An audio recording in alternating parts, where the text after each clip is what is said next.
si vozit zadek vagonu, radši stopovat bizona náhonu.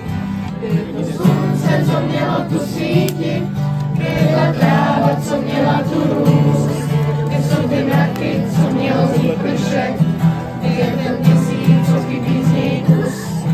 Jsou ty holky, co chtěly se líbit, a jejich dlouhý vlasy ztratený vzor.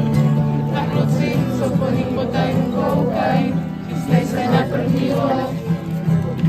Na první lov. Že u nás, hej! Hej! Hej! Nejstarší lese, ten, co snese, tam může v noci jeho. Hej! Hej! Hej! Hej! Hej, kání se nese, každý zachyste se, pohněte se, nebo za vodou v lese, to se hejkal začal jít. Ježíš kříže, střílí ho kamení, nikdo do písku poskládal.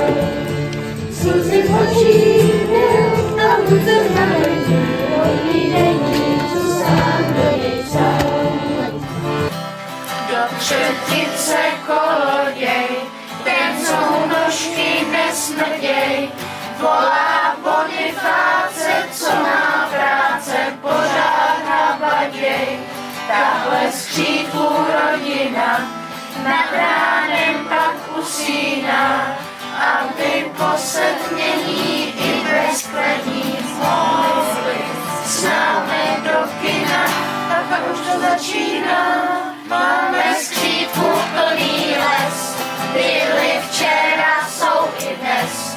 Malí velcí, tlustí, tencí, ušatí